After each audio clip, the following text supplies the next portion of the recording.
सतनाम श्री वाहिगुरु साहिब जीओ। परम सन्मानियो गुरु रूप गुरु खालसा साध संगत जी, वाहिगुरु जी का खालसा वाहिगुरु जी की फतेह।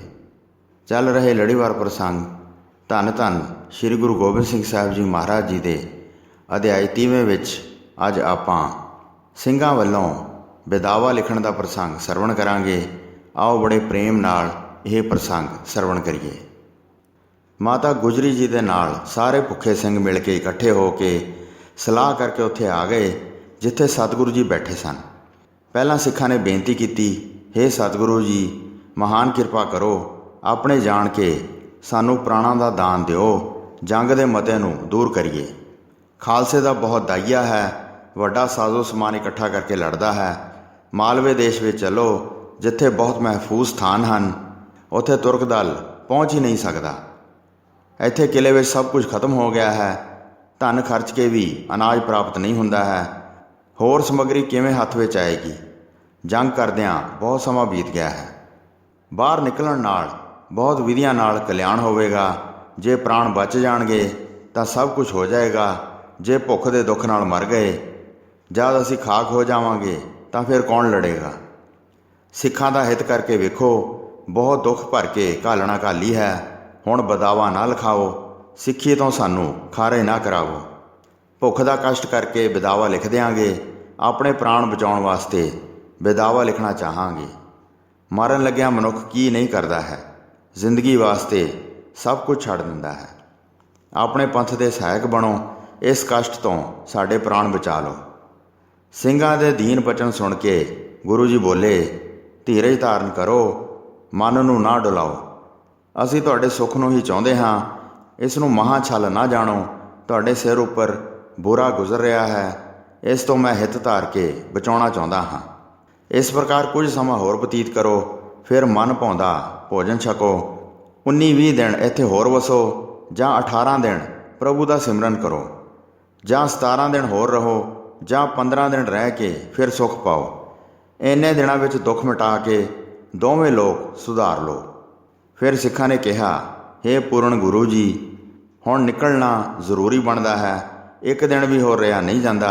सारे ही निकलना चाहते हैं, भुख नाल धीरज हार के व्याकुल हो गए हाँ, वैरियां नाल लड़ के युद्ध किया है, मूर्ख झक मार के हार गए हैं, इस करके बहुत कसमां खांदे हैं। हुण तुहानूं निकलना ही बनता है, जिस करके प्राणा सहित रहिए। फिर गुरु जी ने कहा, जे 15 दिन भरोसा धार के नहीं रहिंदे हो तां 14, 13 जां 12 दिन रहो, फिर सारे मन भाउंदा सुख प्राप्त करो। 11, 10, 9 जां 8 दिन रहिए, वैरी हट जाएगा, फिर इत्थे ही सुख प्राप्त करांगे। हे प्यारे, जे तुसीं औड़क ही करनी चाहुंदे हो तां 7 दिन होर धीरज धार लो। हुण निकलण नाल गजब गुजर जाएगी, बचोगे नहीं, सारे मारे जाओगे।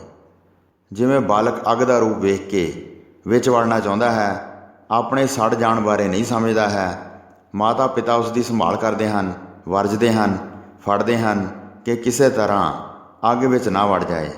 उस प्रकार ही असीं तुहानूं बहुत वरजते हाँ, तुहानूं बुरा हुंदा विखाई नहीं दे रहा है। ये सुन के सिख बोले, हुण कोई बुरा नहीं विखाई दिंदा है, हर प्रकार का बुरा इस किले विच रहना है। अनाज बगैर सारे मर जावांगे, जां वैरी मिल के सानू कतल कर देवेगा।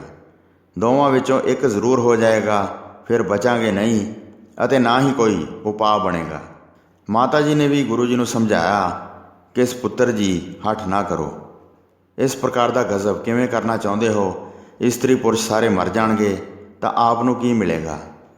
गुरु जी ने माता जी पासों सुन के फिर समझाया, तुसीं इन्हां दुष्टां दा भेद नहीं पाया है।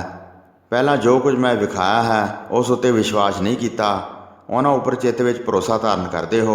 जिस परिवार नूं तुसीं बचाउणा चाहुंदे हो, उसनूं वैरी मिल के किवें छड्डेगा। जो बुरा होना है वह पहला ही परख लिया है, जिवें होना है वह भली बुरी वेख लई है। तुसीं जाणो, जिस जिस मनुख ने जाना है बेदावा लिखो ते चले जाओ।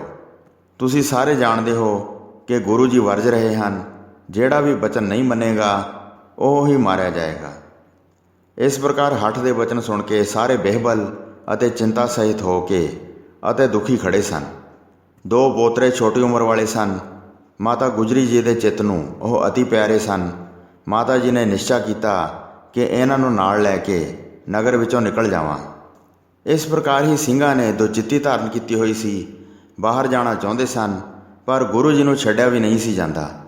ਜਿਨ੍ਹਾਂ ਅੱਗੇ ਬਹੁਤ ਘਾਲਣਾ ਘਾਲੀਆਂ ਸਨ ਅਤੇ ਬਹੁਤ ਸੇਵਾ ਕਰਦੇ ਰਹੇ ਸਨ। ਆਪਸ ਵਿੱਚ ਮਿਲ ਕੇ ਬਹੁਤ ਸਲਾਹਾਂ ਕਰ ਰਹੇ ਸਨ। ਇੱਧਰ ਮੁਗਲਾਂ ਦੀਆਂ ਫੌਜਾਂ ਅਤੇ ਪਹਾੜੀ ਰਾਜਿਆਂ ਕੋਲ ਇਹ ਸਾਰੀ ਖਬਰ ਪਹੁੰਚ ਗਈ ਕਿ ਮਾਤਾ ਜੀ ਅਤੇ ਸਾਰੇ ਸਿੰਘ ਨਿਕਲਣਾ ਚਾਹੁੰਦੇ ਹਨ।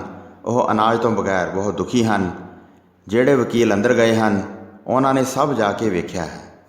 ਫਿਰ ਉਹਨਾਂ ਨੇ ਆਪਸ ਵਿੱਚ ਸਲਾਹ ਬਣਾ ਕੇ ਗੁਰੂ ਜੀ ਦੇ ਪਾਸ ਜਾਣ ਦੀ ਤਿਆਰੀ ਕੀਤੀ।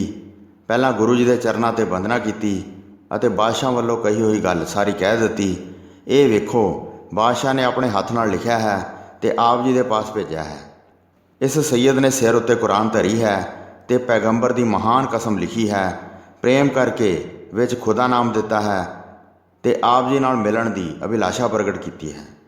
ਇਸ ਬ੍ਰਾਹਮਣ ਨੂੰ ਸਾਰੇ ਪਹਾੜੀ ਰਾਜਿਆਂ ਨੇ ਭੇਜਿਆ ਹੈ ਅਤੇ ਸਾਲਗ੍ਰਾਮ ਨੂੰ ਸਿਰ ਉੱਤੇ ਧਾਰ ਕੇ ਲਿਆਇਆ ਹੈ। ਆਪਣੀ ਆਪਣੀ ਮੋਹਰ ਲਿਖ ਕੇ ਲਾਈ ਹੈ ਅਤੇ ਥਾਲੀ ਵਿੱਚ ਗਊ ਰੱਖੀ ਹੈ। ਹੁਣ ਤਾਂ ਹਿਰਦੇ ਵਿੱਚ ਵਿਸ਼ਵਾਸ ਕਰੋ ਅਤੇ ਬਾਦਸ਼ਾਹ ਨੂੰ ਚੱਲ ਕੇ ਮਿਲੋ। ਇਹ ਸੁਣ ਕੇ ਗੁਰੂ ਜੀ ਮਨ ਵਿੱਚ ਵਿਸ਼ਵਾਸ ਨਹੀਂ ਸੀ ਲਿਆਉਂਦੇ। ਤਦ ਦੂਤ ਫਿਰ ਮਾਤਾ ਜੀ ਦੇ ਪਾਸ ਗਏ। ਮੱਥਾ ਟੇਕ ਕੇ ਬੈਠ ਕੇ ਕਿਹਾ, ਹੇ ਮਾਤਾ ਜੀ, ਜਿਵੇਂ ਤੁਸੀਂ ਅਭਿਲਾਸ਼ਾ ਕੀਤੀ ਸੀ ਉਸ ਪ੍ਰਕਾਰ ਬਾਦਸ਼ਾਹ ਨੇ ਕਸਮ ਖਾ ਕੇ ਚਿੱਠੀ ਭੇਜੀ ਹੈ। ਉਸ ਪ੍ਰਕਾਰ ਹੀ ਪਹਾੜੀ ਰਾਜਿਆਂ ਨੇ ਵੀ ਕਸਮ ਖਾਧੀ ਹੈ। ਆਪਣਾ ਪਰਿਵਾਰ ਲੈ ਕੇ ਨਿਕਲ ਜਾਓ। ਜਿੱਧਰ ਵੀ ਤੁਹਾਡੀ ਇੱਛਾ ਹੈ ਉੱਧਰ ਹੀ ਚਲੇ ਜਾਓ। ਫਿਰ ਸਤਿਗੁਰੂ ਜੀ ਇੱਥੇ ਨਹੀਂ ਰਹਿਣਗੇ, ਨਿਕਲ ਕੇ ਉੱਥੇ ਪਹੁੰਚ ਜਾਣਗੇ ਜਿੱਥੇ ਤੁਸੀਂ ਜਾਓਗੇ। ਮਾਤਾ ਜੀ ਉਹਨਾਂ ਪਾਸੋਂ ਇਹ ਗੱਲ ਸੁਣ ਕੇ ਬਹੁਤ ਪ੍ਰਸੰਨ ਹੋਏ ਅਤੇ ਨਾਲ ਗੁੱਸੇ ਵਿੱਚ ਵੀ ਆ ਗਏ ਅਤੇ ਉਹਨਾਂ ਨੇ ਬੇਦਾਵਾ ਲਿਖ ਦਿੱਤਾ ਅਤੇ ਉੱਠ ਕੇ ਆ ਗਏ ਅਤੇ ਤਿਆਰੀ ਕਰਨ ਲੱਗੇ ਅਤੇ ਆਪਣੇ ਦੋਵਾਂ ਪਿਆਰੇ ਪੋਤਰਿਆਂ ਨੂੰ ਅੱਗੇ ਲਾ ਲਿਆ। ਉਹਨਾਂ ਨੇ ਵਿਸ਼ਾਲ ਰੱਥ ਤਿਆਰ ਕਰਵਾ ਲਿਆ। ਮਾਤਾ ਜੀ ਦੀ ਗਤੀ ਅਤੇ ਧੀਰਜ ਹਿੱਲਿਆ ਵੇਖ ਕੇ ਦੁਖੀ ਸਿੰਘ ਵੀ ਬੇਦਾਵਾ ਲਿਖਣ ਲੱਗੇ। ਵੱਡਾ ਕਾਗਜ਼, ਕਲਮ ਅਤੇ ਸਿਆਹੀ ਸ਼੍ਰੀ ਕਲਗੀਧਰ ਪਾਤਸ਼ਾਹ ਨੇ ਆਪਣੇ ਪਾਸ ਰਖਵਾ ਲਈ। ਸਾਰੇ ਸਿੰਘ ਬੇਦਾਵਾ ਲਿਖਣ ਲੱਗੇ। ਆਪਣੇ ਪਿਆਰੇ ਪ੍ਰਾਣਾਂ ਨੂੰ ਬਚਾਉਣਾ ਚਾਹੁੰਦੇ ਸਨ। ਮਹਾਂ ਦੁੱਖ ਫਿਰ ਸਾਰਿਆਂ ਨੂੰ ਹੋਇਆ। ਜਿਹੜਾ ਗੁਰੂ ਜੀ ਨਾਲ ਪ੍ਰਣ ਕੀਤਾ ਸੀ ਉਹ ਸਾਰਾ ਗਵਾ ਲਿਆ। ਗੁਰੂ ਜੀ ਨੂੰ ਛੱਡ ਦਿੱਤਾ ਹੈ, ਸਰੀਰ ਨਹੀਂ ਛੱਡਿਆ ਹੈ। ਚਿੱਤ ਵਿੱਚ ਪਛਤਾਉਂਦੇ ਧੀਰਜ ਰਹਿਤ ਹੋ ਗਏ। ਆਪਸ ਵਿੱਚ ਵੇਖਦੇ ਲਿਖਦੇ ਜਾਂਦੇ ਸਨ। ਗੁਰੂ ਜੀ ਲਿਖਵਾਉਂਦੇ ਜਾਂਦੇ ਸਨ। 40 ਸਿੰਘ ਹੱਠ ਧਾਰ ਕੇ ਰਹਿ ਗਏ। ਉਹ ਲਿਖਦੇ ਨਹੀਂ ਸਨ। ਗੁਰੂ ਜੀ ਨੇ ਉਹਨਾਂ ਨੂੰ ਵੀ ਉਚਾਰਨ ਕਰਕੇ ਕਿਹਾ, ਤੁਸੀਂ ਵੀ ਲਿਖੋ ਅਤੇ ਸਾਰੇ ਸੰਗੀ ਬਣੋ। ਕਿਉਂ ਹਟੇ ਰਹੇ ਹੋ? ਇੱਕ ਰੰਗ ਨਹੀਂ ਹੋਏ ਹੋ। ਉਦੈ ਸਿੰਘ, ਆਲਮ ਸਿੰਘ ਆਦਿ ਅਜਿਹਾ ਵਾਰਤਾਲਾਪ ਸੁਣ ਕੇ ਅਤੇ ਵੇਖ ਕੇ ਬਹੁਤ ਹੈਰਾਨ ਹੋਏ ਅਤੇ ਕਹਿਣ ਲੱਗੇ, ਅਸੀਂ ਕਿਸੇ ਪ੍ਰਕਾਰ ਦਾ ਬੇਦਾਵਾ ਨਹੀਂ ਲਿਖਾਂਗੇ। ਜਿਹੜੀ ਘਾਲਣਾ ਘਾਲੀ ਹੈ ਉਹ ਬੇਕਾਰ ਹੋ ਜਾਏਗੀ ਅਤੇ ਵਿਅਰਥ ਜਾਵੇਗੀ। ਤੁਸੀਂ ਦੋਵਾਂ ਲੋਕਾਂ ਵਿੱਚ ਸਹਾਇਕ ਬਣੋਗੇ। ਐਸੇ ਗੁਰੂ ਜੀ ਨੂੰ ਕਿਵੇਂ ਛੱਡ ਕੇ ਚਲੇ ਜਾਈਏ? ਕਿਲ੍ਹੇ ਵਿੱਚੋਂ ਬਾਹਰ ਨਿਕਲੋ ਜਾਂ ਅੰਦਰ ਰਹੋ, ਅਸੀਂ ਕਦੀ ਵੀ ਤੁਹਾਡਾ ਸਾਥ ਨਹੀਂ ਛੱਡਾਂਗੇ। ਗੁਰੂ ਜੀ ਨੇ ਫਿਰ 1-2 ਵਾਰ ਕਿਹਾ, ਤੁਸੀਂ ਕਿਉਂ ਲਿਖਦੇ ਨਹੀਂ? ਦੇਰ ਕਰ ਰਹੇ ਹੋ। ਸਾਰਿਆਂ ਨੇ ਹੱਥ ਜੋੜ ਕੇ ਪ੍ਰਣਾਮ ਕੀਤੀ ਅਤੇ ਕਿਹਾ, ਅਸੀਂ ਤਾਂ ਸਦਾ ਆਪ ਜੀ ਦੀ ਸ਼ਰਨ ਵਿੱਚ ਰਹਾਂਗੇ। ਦਇਆ ਸਿੰਘ ਆਦਿ ਜਿਹੜੇ 5 ਪਿਆਰੇ ਸਨ, 5 ਮੁਕਤੇ ਸਿੱਖ ਜਿਹੜੇ ਸਿੱਖੀ ਵਿੱਚ ਰੰਗੇ ਹੋਏ ਸਨ, 10 ਇਹ ਰਹੇ ਅਤੇ 30 ਸਿੱਖ ਹੋਰ ਰਹੇ। ਉਦੈ ਸਿੰਘ ਆਦਿ ਜਿਹੜੇ ਸ਼੍ਰੋਮਣੀ ਸੂਰਬੀਰ ਸਨ। 40 ਸਿੰਘਾਂ ਨੇ ਫਿਰ ਬੇਦਾਵਾ ਨਾ ਲਿਖਿਆ। ਹੋਰ ਸਾਰਿਆਂ ਦਾ ਲਿਖਿਆ ਹੋਇਆ ਪੜ੍ਹਿਆ। ਗੁਰੂ ਜੀ ਨੇ ਵਿਚਾਰ ਕੀਤੀ ਕਿ ਸਿੱਖੀ ਦਾ ਬੀਜ ਰਹਿ ਗਿਆ ਹੈ। ਮੇਰਾ ਪੰਥ ਹੁਣ ਬਹੁਤ ਵਧੇਗਾ। ਸਾਬਤ ਸਬੂਤ ਜਿਹੜਾ ਯੁੱਧ ਵਿੱਚ ਜੂਝੇਗਾ ਉਹ ਧਰਤੀ 'ਤੇ ਰਾਜ ਭੋਗੇਗਾ। ਲਿਖਿਆ ਹੋਇਆ ਕਾਗਜ਼ ਜੇਬ ਵਿੱਚ ਪਾ ਲਿਆ ਅਤੇ ਫਿਰ ਬਾਦਸ਼ਾਹ ਅਤੇ ਰਾਜਿਆਂ ਦੇ ਵਕੀਲਾਂ ਨੂੰ ਆਪਣੇ ਪਾਸ ਬੁਲਾਇਆ। ਜਿਸ ਕਾਗਜ਼ ਉੱਤੇ ਸਭ ਦੀ ਸਹੁੰ ਲਿਖੀ ਹੋਈ ਹੈ ਉਹ ਕਾਗਜ਼ ਮੈਨੂੰ ਦੇ ਦਿਓ। ਜਿਸ ਕਾਗਜ਼ ਉੱਪਰ ਕਹਿਲੂਰੀ ਆਦਿ ਸਭ ਨੇ ਲਿਖਿਆ ਸੀ ਉਹ ਕਾਗਜ਼ ਹੱਥ ਵਿੱਚ ਲੈ ਕੇ ਵੇਖਿਆ। ਫਿਰ ਨੌਰੰਗੇ ਦਾ ਲਿਖਿਆ ਹੋਇਆ ਮੰਗਵਾਇਆ ਅਤੇ ਉਸ ਨੂੰ ਸੰਭਾਲ ਕੇ ਜੇਬ ਵਿੱਚ ਪਾ ਲਿਆ। ਫਿਰ ਸਾਰਿਆਂ ਨੂੰ ਕਿਹਾ, ਤਿਆਰ ਹੋ ਜਾਓ। ਬਾਹਰ ਨਿਕਲ ਕੇ ਭਲੀ ਪ੍ਰਕਾਰ ਮਾਰਗ ਵਿੱਚ ਪੈ ਜਾਓ। ਵੱਡੇ ਤੰਬੂ ਅਤੇ ਛੋਟੇ ਤੰਬੂ ਜਿਹੜੇ ਬਨਾਤ ਦੇ ਬਣਾਏ ਹੋਏ ਸਨ, ਕਈ ਪ੍ਰਕਾਰ ਦੇ ਚਿੱਤਰਾਂ ਵਾਲੀਆਂ ਜਿਹੜੀਆਂ ਕਨਾਤਾਂ ਬਣੀਆਂ ਹੋਈਆਂ ਸਨ, ਉਹਨਾਂ ਸਭ ਨੂੰ ਇੱਕ ਥਾਂ ਇਕੱਠਿਆਂ ਕਰਕੇ ਅੱਗ ਲਾ ਦਿੱਤੀ। ਵਸਤਰ ਆਦਿ ਸਾਰੇ ਸਾੜ ਦਿੱਤੇ। ਜਿਹੜਾ ਖਜ਼ਾਨਾ ਬਾਕੀ ਬਚਿਆ ਸੀ ਉਹ ਸਾਰਾ ਸਤਲੁਜ ਦਰਿਆ ਵਿੱਚ ਪਾ ਦਿੱਤਾ। ਸੋਨੇ, ਚਾਂਦੀ ਅਤੇ ਪਿੱਤਲ ਦੇ ਜਿਹੜੇ ਬਰਤਨ ਸਨ ਉਹਨਾਂ ਸਭ ਨੂੰ ਜਲ ਦੇ ਵਿੱਚ ਸੁੱਟ ਦਿੱਤਾ। ਕਈ ਵਸਤਾਂ ਧਰਤੀ ਵਿੱਚ ਦੱਬ ਦਿੱਤੀਆਂ।